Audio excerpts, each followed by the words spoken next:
Hi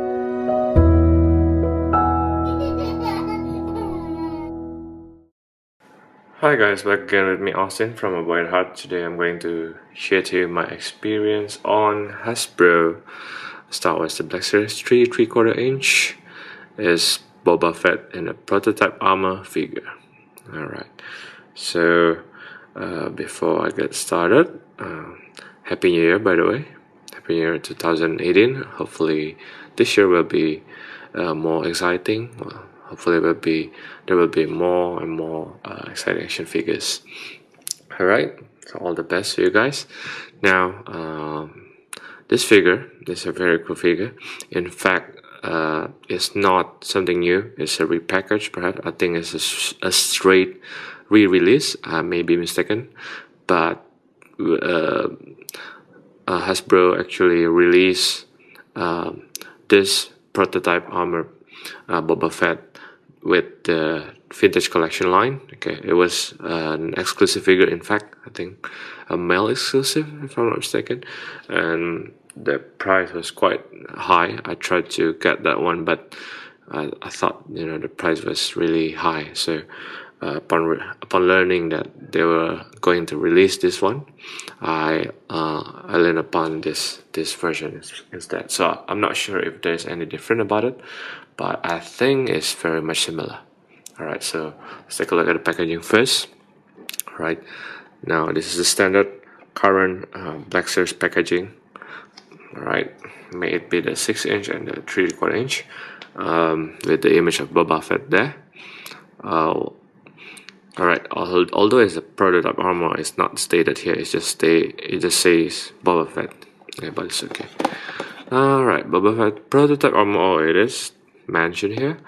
Before he put on the family of Mandalorian armor from the Star Wars saga, this notorious bounty hunter was initially envisioned as a super trooper in all white armor. So it's part of the concept, okay, of this character.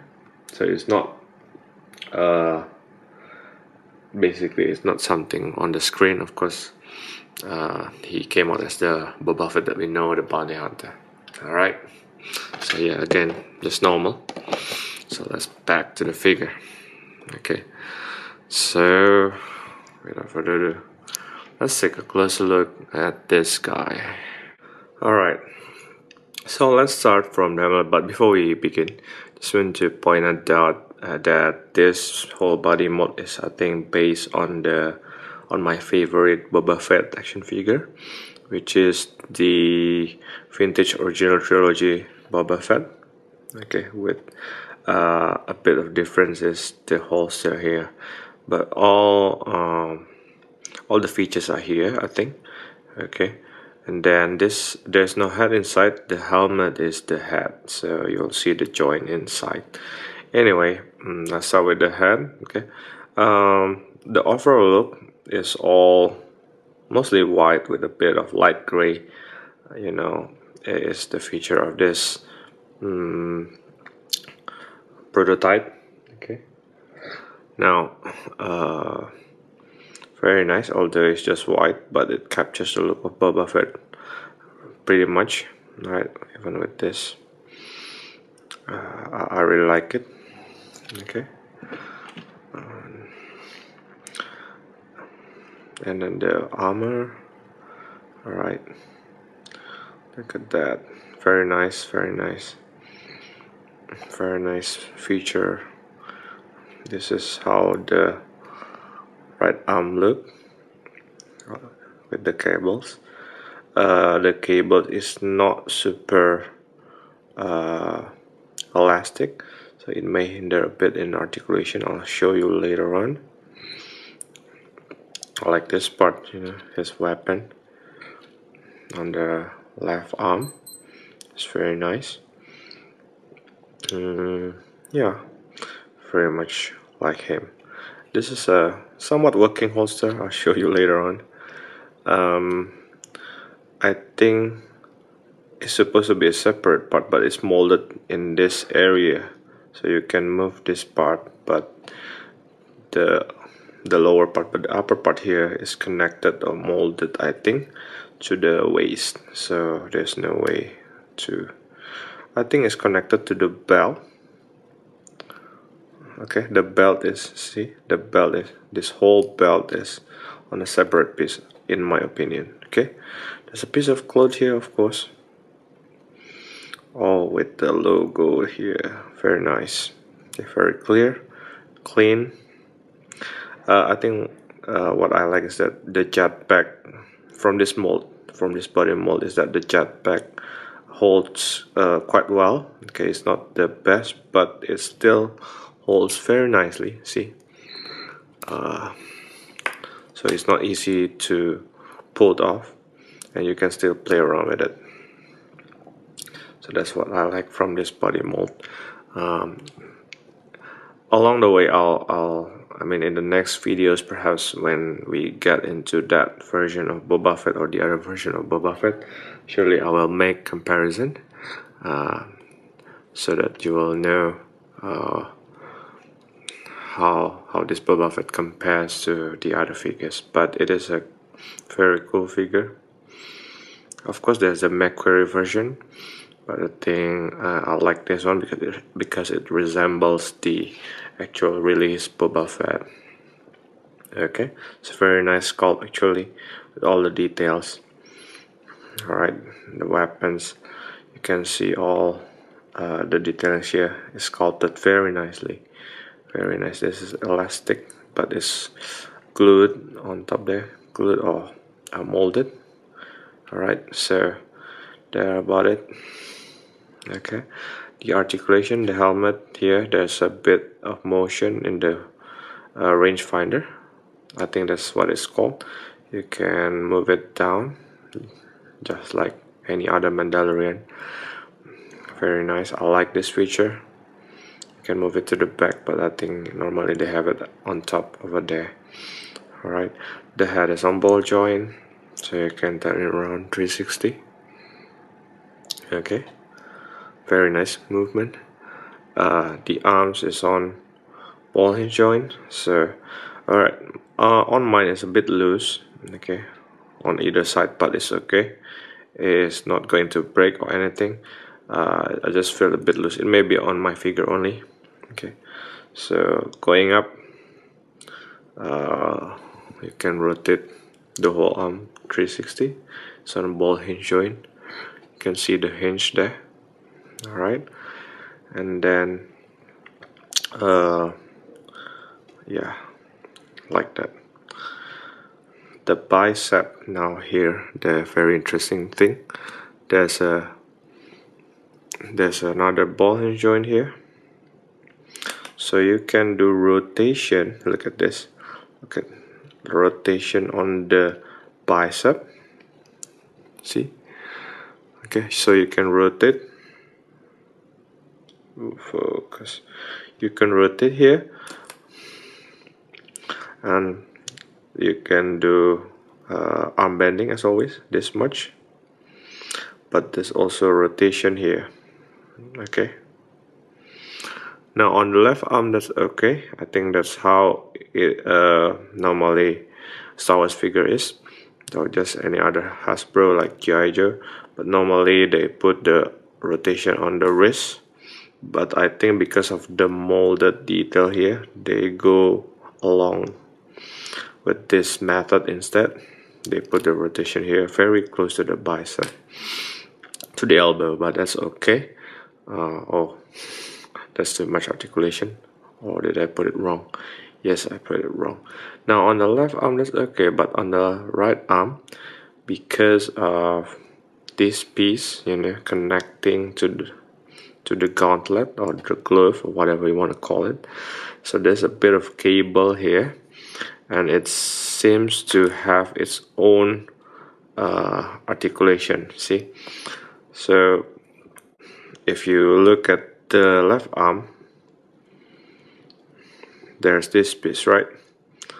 But it doesn't really move, whereas on this part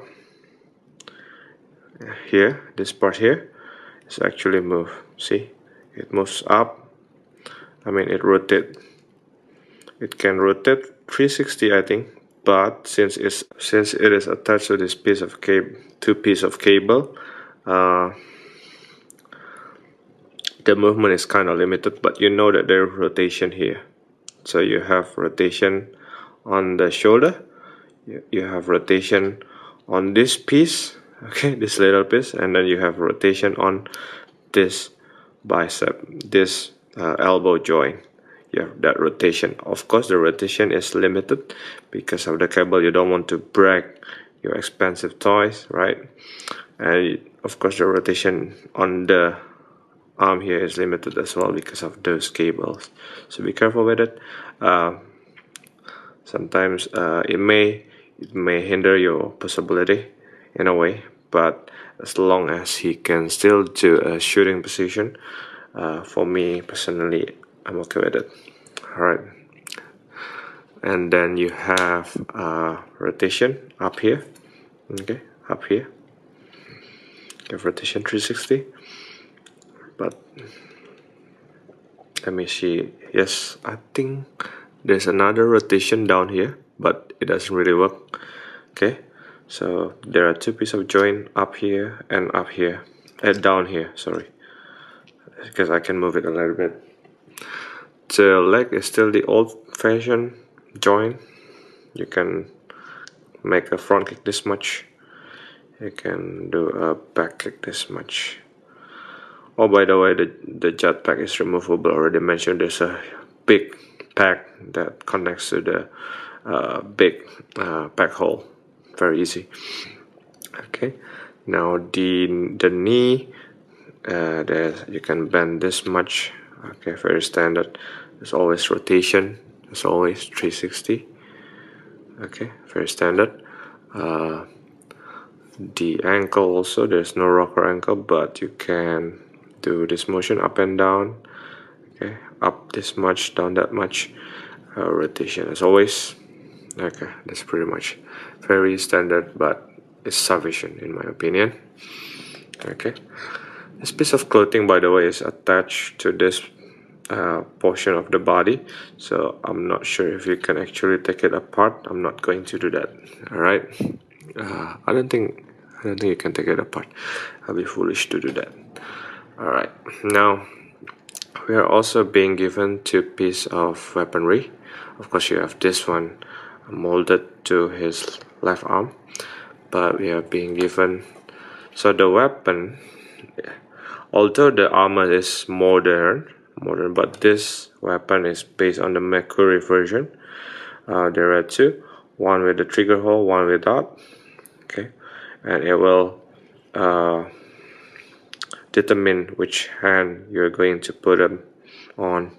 Okay, very standard with a bit of metallic washes over there. Nothing much really. One of them will fit to the holster nicely, so I'll just show it to you. This one without the trigger hole, I think it is meant to be put on the left arm because the way that the left arm is molded. Okay, let's try it on. It works. Okay, it works and it won't fall down. And this is normally I put this one on the holster because the other one won't fit really well.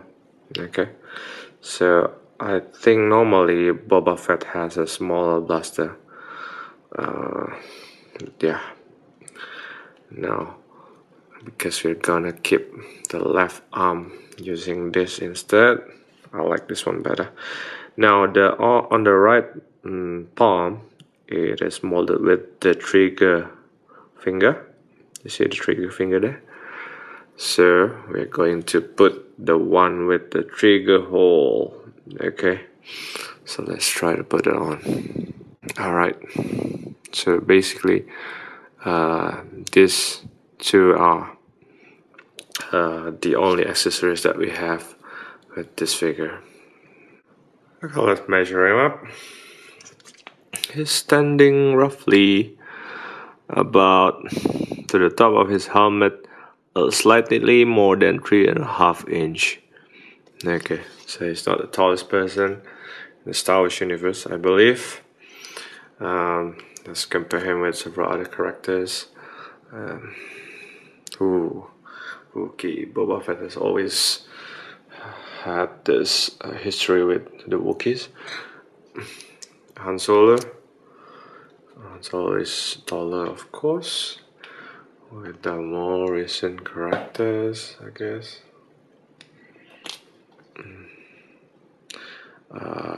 They said Boba Fett is still alive, but who knows, you know.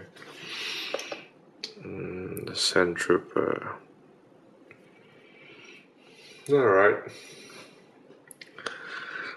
Okay. This is him compared to any other figure in other figure line.